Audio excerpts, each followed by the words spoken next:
Good morning, everybody. Welcome to the Today in AZ After Show. You're looking live at our control room. Producer Jeff, is that Director Elston? No, it's Craig. I couldn't tell. It's very dark in there.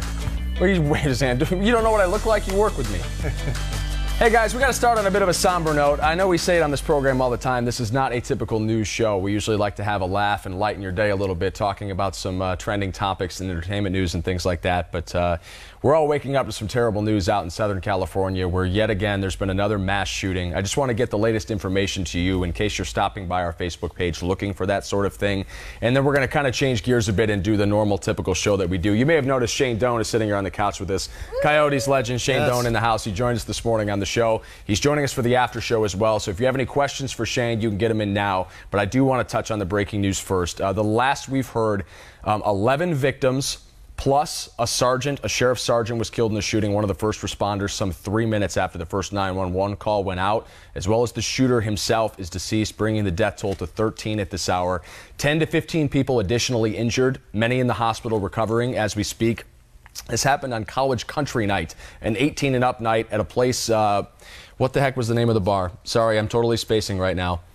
It's it's in Thousand Oaks, 40 miles west of Los Angeles. Ventura County. Yeah, the Ventura County Sheriff's Department was the one that responded to the call. The LA Times has reported that there may have been survivors of the Route 91 Harvest Festival shooting in Las Vegas, also at that country event last night at the bar. You can keep it right here on 12 News. It's Borderline Bar and Grill. Producer Jeff just got in my ear. Sorry, I spaced on that a little bit. And I've been up to Thousand Oaks many times. It is just a nice, beautiful, upper class, normal neighborhood, quiet. They're saying it's one of the safest places in the country.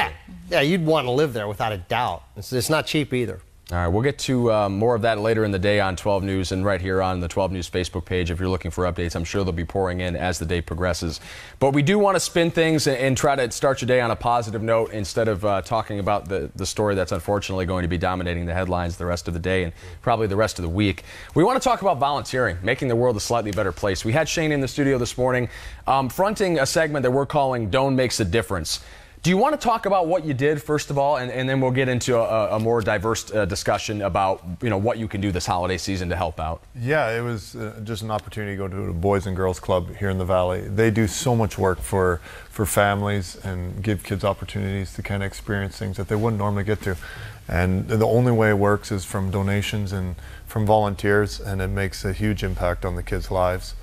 It was a blast to be there and to see the kids interacting with their other kids older than them, and it makes a big difference. So what were you doing exactly out there? We had a rock wall, and instead of climbing horizontal, instead of going vertical, we went horizontal, and we had fun. We just had a little bit of a race, had some fun with the kids, and let them experience something that they normally wouldn't necessarily get to do. And I wasn't very good at it, so the kids were much better, much quicker. That's hard to do. I've tried it, but on the bigger scale, and it's difficult. So yes, and then someone cheated a little bit. Look at right here. Was it you? I don't know. I wasn't. You got to win. You got to win. So we had a blast doing it. This isn't the first time, and it's not the last time you've done some volunteering around here. What other stuff have you been up to since you retired? You know what? Do some stuff with the United Blood Service, which is something that especially during the holidays, it's so important. They provide so much for people. And doing a little bit of stuff like this, and did a couple things for Hope Kids, and I think it's something that now that you have some free time, get to do lots of things like that. Especially around this time of the year too. I feel like a lot of people like to give back during Thanksgiving and Christmas, to the less fortunate and those other organizations that need help during this time, especially during Thanksgiving when people donate food. Well, we've got our big event coming up, Turkey Tuesday. 2 Tuesdays from now. We do this every year. It's a partnership with Bashas', the grocery store chain. We're trying to put turkeys on the tables of the families that need them out here. And we're going to be having a big drive out there 2 Tuesdays from now. They're even going to get Emma and I to come in late. We'll be anchoring some coverage out there from 4 to 7 p.m. at Bashas'. I believe I'm at the one on Higley out in Gilbert, I believe. It's a really nice joint. I was out there last year. I was surprised how beautiful everything is out there. It's not a place in the valley I ever go, I'm never out in that direction. Coop's a big part of this, too. Oh, my gosh. They're having us hang out at different Where are you locations, too. I'm going to be at the Food City, because Food City and Bashas' are related. I'm going to be on the one on 91st and Thomas next week, too. I'll start out early in the morning on Turkey Tuesday. I kick it off You're the first guy they go to. This is my 10th year doing this as well. Yeah. I mean, this evolves. Even before me, it was Curtis versus Coop, and then it was me versus Coop. We bet to see who was going to win the turkey suit. He lost one year, and I beat him. He had to wear the turkey suit. I had to wear a pilgrim suit. What? Really? Yeah, it's the largest one-day turkey drive in the nation. That's pretty cool stuff. It's massive to see all these people in there. It goes really quick, but I'll be kicking it off starting at about 4:30 in the morning at Bashy's up in North Scottsdale. What are you doing this time of year? Anything else? Any other exciting holiday plans, or we're just going to make you work on? Yeah. I think I'm going to come in and work. You know, we got family coming in, and as a Canadian, I get to do 2 Thanksgivings. Oh, there you go. I already did one at the second weekend in October. Now I get another one in. For the kids and our family here everyone comes down here. Who makes the turkey in my your family? wife. My wife is actually an unbelievable cook and makes a huge dinner. And my kids, we were talking about how much they love mashed potatoes. They love my wife's mashed potatoes. What's great is when people cook not just a turkey, but they bring in other things to eat with the turkey. I like when people do that. She was wonderful. She cooked a turkey, and she brought us a turkey with nothing but a turkey. None of the First of all, it's still sitting in the fridge right now. Please, defend yourself. You guys are not. See how It's not fair. They're not thankful at all. You want to switch seats? I'm embarrassed. I had to make a turkey for work, right? So I made it, and I brought in 2 turkeys actually. Yes. So I had lots of turkey meat. So I took off all the meat on the turkey, and I brought it in Tupperware, and I'm like, hey guys, take some of the turkey. So I thought they were going to take some home and make it for a meal, like a sandwich. You're a bachelor. Come on. It's easy just to make a sandwich out of it. I know how to make sandwiches. But they are upset because I only brought the turkey. But come on, I slaved in the kitchen making this turkey. I had to take all the pieces off and clean it off for you, and then you guys are complaining about me bringing in free turkey for you? We did not complain about you bringing in the turkey. For the record, you complained that we did not eat the turkey. What the hell were we supposed to eat it with? Just raw turkey. That's it. Warm it up. Dry turkey. Just raw, dry turkey. With a cup of water. First of all, my turkey's not dry. Oh my gosh. It's juicy, the way I make it. So you just warm it up. I did the other day. You know what you could do tomorrow? Bring in some macaroni, some gravy. You know what? Some mustard. Let's make a sandwich. Tomorrow's Friday. You bring in the macaroni. You bring in the rolls. Okay, but you didn't tell us we and didn't have to prepare for this. this. Showed up with a turkey one day. There's a big bowl of turkeys. Reminds me of that Family Feud episode, the turkey guy. There was a guy on Family Feud in some old episode. You should look this up. It cracks me up every time. He guesses turkey for 3 straight Family Feud answers. It was like, what's something you make a sandwich with? Turkey. What's something you take to the beach? Turkey? And then he goes, what's something you have at Thanksgiving dinner? He goes, turkey! And it was just ridiculous. Turkey. I don't know why you take turkey to the beach. There's lots of turkey. Jimmy. If you guys want to come down, we're at 200 East. Yeah. If you're hungry, free turk. As she said, you bring the mac and cheese or mashed potatoes. You guys should make mashed potatoes, and then you bring the rolls. And gravy. Yeah, and gravy. You said gravy is a must. Gotta have gravy. Yeah. I want to get to some of the viewer responses because you guys are a big part of the show. And we asked you this morning, how are you volunteering during the holidays? What are you doing to help out? Eileen says, I volunteer on Thanksgiving for the Salvation Army, assisting and feeding the less fortunate. It's a wonderful experience, helps keep me grounded and thankful. I don't mean to talk too much about myself on the show, Eileen, because I feel like I do enough of that. But I will say that I echo that sentiment. When you do have a chance to get out and help, especially during the holidays, it puts everything in perspective for you. You know, I used to live in mid-Michigan in Flint, one of the poorest areas in the country. And we used to go volunteer on Saturday mornings at the soup kitchen, my roommate and I. And a lot of times they didn't even have anything for us to do. It was like clean potatoes or reorganize shelves or whatever. But we would just hang out on the front porch and just give cigarettes to the homeless people that were walking by that just wanted to sit down and just talk to somebody. Like they just wanted to go and have a conversation. We would buy a pack of cigarettes and go sit outside on the front porch. And everybody that came by and asked for one, we just give them one and sit down and talk to them. Why cigarettes? That wouldn't be my first go-to. Because if you've never been out to a soup kitchen in a really poor area, you get asked for cigarettes a lot. It is what it is. Hey, you have a smoke? Can I bum a smoke? It is what it is. But it was just. He's not going to hand out celery sticks, right?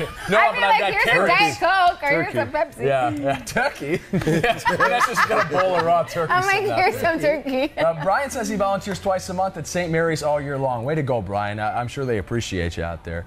Sally said she's going to help out this year because it's her first holiday alone, so she's going to volunteer. Nicole is asking for a link where she can volunteer. Gabe, I know you're running the Facebook page over there, Facebook Gabe. If you've got a link leading anywhere where people can help out, Nicole's looking for something to do. Sally, too. St. Vincent de Paul. St. Vincent de Paul, it's unbelievable. Awesome to go down there. You can volunteer Monday, Tuesday, Wednesday, all throughout the week. You can go to any of their locations, or they have a family location. It's like what you said, Paul. Sometimes you don't have a lot to do, but it's just cool. So you're going to take the gravy and you're going to put it on the dish, or you're going to can you get some napkins? Can you set up a table? Yeah. And you come together before that. You guys hang out. You say a little prayer. And just my prayer is, thank you for letting me be in the position that I'm in. Yeah. And it's just hanging out with the people, and it's like good karma. Good juju. It makes you feel good really that you get to help out other people. Yeah, and brings it back home how lucky you are. You ever get out for Ignite Hope? Phoenix Children's Hospital? I've been every year. I've been to it one time. You should go out, man. It's an emotional experience, man. If you haven't seen Ignite Hope, basically they gather everybody together over by the Thomas location, about a mile away from the Phoenix Children's Hospital, and then everyone marches that stretch, that mile. They shut down the roads and everything with candles, and then you go right to Phoenix Children's, and they have like a big concert and event outside for all the kids that are too sick to get out and enjoy the holidays. And everyone is out there, thousands of people with the candles, and the kids are up in the windows with their candles, and it's just this sign of support from the community to those kids that can't enjoy the holidays that in the ways that we all take for granted. Extremely emotional. I'm happy and delighted to say that I'll be emceeing that event again this year. Emma and I will both be out there this year. Great event if you haven't checked it out. Wow. We always do the Salvation Army, the Christmas tree angels. So we go, and every year my mom and I will buy items for like 2 kids, a boy and a girl, and we pick it out, and it's just like a tradition, and it always feels good to give back. We give them, like new socks and outfits and like a toy, and then also stuff for school. And it's just really neat to see how many people go and do that, the same thing, because all the trees are picked off when it gets closer to Christmas. Yeah. No, that's a good thing. I've done when they organize it, the amount of work that they put in to make the difference with the kids when they bring in their list of what you're giving to each child. It's absolutely amazing what the Salvation Army does with volunteers and people that come in and help. It makes such a huge difference. I love it. They say the kids love it. There's a couple people talking in the comment section about ways you can sign up to. They do recommend. Carrie says they do want you to sign up for most places, but a lot of times you can show up and they'll find a way to squeeze you in. Denise, I start my turkey, leave to go to church to serve the less fortunate, go home, feed my friends and family, pack up the leftovers, and take them to the people in the streets. That's a good move. That's a great idea. Sometimes you pass somebody in downtown Phoenix that's probably just looking for a meal. Right. And it's always like, well, I wish I had something on me. You know what I mean? Like every time I go and get food downtown, I always feel guilty about like not buying something else. Well, we have a lot of turkey giving in it the out on the way fridge. back. There you go. You should just go across the street here on Van Buren and start handing out that turkey. They will probably love the turkey. Yeah, you don't even need the mustard that we're complaining about. All right, let's get into some fresh squeezed juice, guys. Speaking of the holiday season, Amazon's doing something pretty fun. Did you see this? Nope. What is it? Oh, you didn't see it? You didn't watch the show this morning? Okay.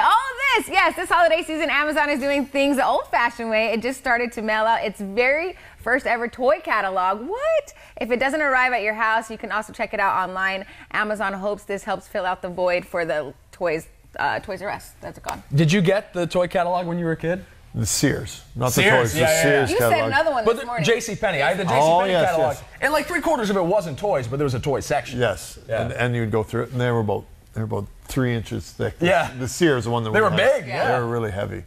Like you had to pick them up with both hands. They were so big. Now, what was your strategy when you went through those? There was no chance I was getting anything. On there? Do you come from a big family? I have 3 brothers and sisters. So. Okay. Shane, what was your favorite retro toy? What was your go? What did you love? Do you remember a present that you got? Was it a fire truck? Was it a? I liked Lego. Lego. Building the, and then possibilities are endless. Yeah, but at the end of it, you had this big tub of Lego that you could never. You had the most awkward-looking houses and stuff built. I loved Lego. I got. Now I'm a little older than you guys. I got an Evel Knievel. Evel Knievel was huge, and it was a motorcycle, and it had like a wind-up thing, and you wound it up as quick as you could, and as soon as you stopped winding, he'd take off. Yeah. And and you could never get him to jump the way the commercial did. The commercial there, he's jumping like forever, and he lands, and he keeps going. And mine, I think every kid wants that electronic or the remote car. Car.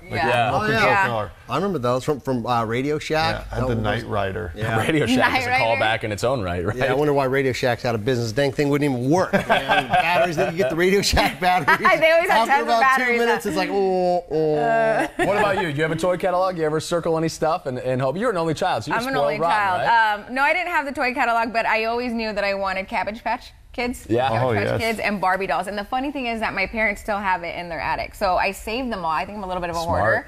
So I have them all, and they're in their attic. And my mom's like, okay, you have your own house now, so you need to take these to your house and not have them at my house. But I have tons of them. And I also love Trolls and the Beanie Babies. I was a big Beanie Baby kid for a minute there. Yeah. I was an action Everybody figure guy. was in the Beanie No, Babies. true. It was an investment in your future. Yes. The turkey one that you get for Thanksgiving. Remember? Gobbler or something. Remember they said these are going to be worth a fortune. Yes. They will be. You watch, though. Like 20 years from now, they're going to be Beanie Babies are going to be in again. We do news stories that there was like a rare one that they sold for $100,000, you know, and then I got rid of the rest of my, like... Princess Diana, the purple one. Yeah, Steadicam Michael's a Beanie Baby guy. Wow. He's got a living room full of them, just waiting for that day that an investment pays off. Could you imagine if I busted out the Trolls and put them like all in my room like I used to when I was little? You'd be made fun of relentlessly by me on this show. I'm not going to let you with their crazy hair and their little jewel belly. Yeah. Easy bake ovens. Did you ever have one of those? Yes, I did have one of those, yeah. I was a video game kid too. So when I got that N64, when the year that came out, it was, I don't know how my parents afforded it, but oh my gosh. You never saw me again. I was in the bedroom for forever. The N64, for any of you who play video games, is the one that had that giant ass controller. It was like, it had 3 handles as if like we had 3 hands, Michael, but I was born with 2 mitts, and you had to like, it was just so awkward, but it was like the best thing ever, and it was like state-of-the-art technology. You look at those games now, and you want to throw up just looking at them. Like they're like real. Yeah, they're real. I have it so home still. Now. I don't know if it works still. It's a Game Boy football. Those little miniature football things. Oh, yeah. And you can play the game, and it's just the digital things that you're playing with. And my son has on the app on his phone that makes his phone look like a Game Boy now. You can play like an app though. Yeah, I know. Isn't that wild? But it's the same buttons and everything, and it feels like that when was you hit awesome. The button, play Tetris. I love Tetris. Tetris is great. I liked Atari. I used to like that too. What about stockings? Your family big on stockings? Yeah. Stockings and like stockings were always like the little things that you needed, like shaving cream and packs of gum and an orange deodorant. There you go. Yeah. Oh, that's funny. So my dad's side, my dad came from a huge family, right? There was 12 of them.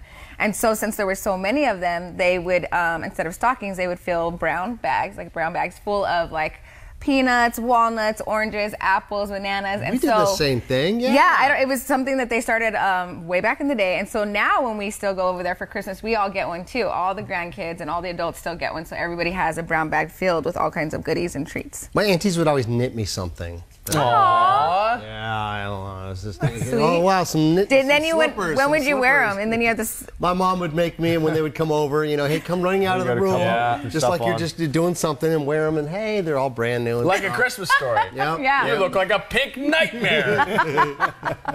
Then my parents would always pack these big, beautiful like presents, and I open it up, it'd be like socks and underwear. Yeah. Oh, I know. You always get socks and underwear for Christmas. I kind of need socks and underwear. I'm getting to the point now where I'm like, I could use some socks and underwear. Now. Now I'm happy, Costco ones, too. It's funny how it changes. Socks used to be so simple, now they're like extravagant. Oh, big time. Yeah. You have some I got the stripes ones on. Yeah, no, yours are way flyer than mine. I try to match them as best I can when I'm rifling around in the dark trying to make it look good with my outfit. Look at Donors, though. These are even better, The striped. I think I stole my son's. It's like an ongoing battle now. Yeah. Let's see who can They're find so trendy socks. now. I'm gonna rat out my little brothers. I got one brother that's 22, the other one is 17. The 17-year-old keeps stealing the 22-year-old's underwear. Like, what? He's got like nice American Eagle, like he's got nice boxer briefs, right? Yep. But the little kid just keeps taking them. Like that's great. He'll go hang out at his apartment and like steal his underwear, and it's so gross. What are you doing wearing another man's underwear? No, it's not. It's your family. Jimmy's like, nope. My son left a ton of underwear. And you're wearing them? Really good stuff. Yeah. I get BVDs. He's got these Calvin Kleins. They got the cool colors. And Jimmy's like, I can get rid of my whitey tighties. And then when I first started dating, my wife, she saw me. She says, "Those are really cool underwear." I felt young. I'm like, what's up, bro? Chill. Whatever. I can't believe he's admitting no this shame right now. in this game. I like it. Wow, Jimmy. That's great. I didn't know this show was going to go that direction. This stays between us. This is definitely not online. This guy's forever. here. Oh my goodness. I needed this laugh today. After the news this morning, I needed this. All right, we got to wrap the show up, but we want to do it with an extra shot. We got some big things coming your way this week on Today in AZ. It is race week, by the way. The Monster Energy NASCAR Cup Series returning to Phoenix out at the newly remodeled ISM. I can't wait to see what they've done out there. We're going to be live tomorrow morning at the brand new facilities to get you ready for race weekend. That race, by the way, airing only on NBC. And if racing's not your jam, we got so much other stuff going on. Schwab Cup Championship teed off already this morning. It's a 4-day event now. It used to be a 3-day event. Plus, we got more Donor coming your way. Another Makes a Difference coming up later on today in AZ. Tell us about this one. Yeah, there's a special surprise at the ice den. I was able to kind of run into a super fan of sports here in the Valley. Just got to spend some time with him. It was a lot of fun. It was one of those things when you get to see people that are just so passionate about anything, but his thing is sports, and it was a lot of fun. Let's go. Hey, we also have the polo matches this weekend. Vanessa and I. You're dragging her out there to those, right? That is, it's a crazy show. It's what it is. Unbelievable. Those horses are amazing. I know. And people go all out and dress up. Yeah, they dress up to the nines, the hats, and. So I'm going from the polo to the ISM Raceway the next day. Like, it's going to be You're living the dream. It's the same demographic, isn't it? Pretty much. Yeah. You go from Champagne to Coors Light. Yeah. All right, guys. Thanks for popping by the Today in AZ After Show. Hope you have a good one. We'll see you back here on this couch at 7:30 tomorrow morning. Be good, people.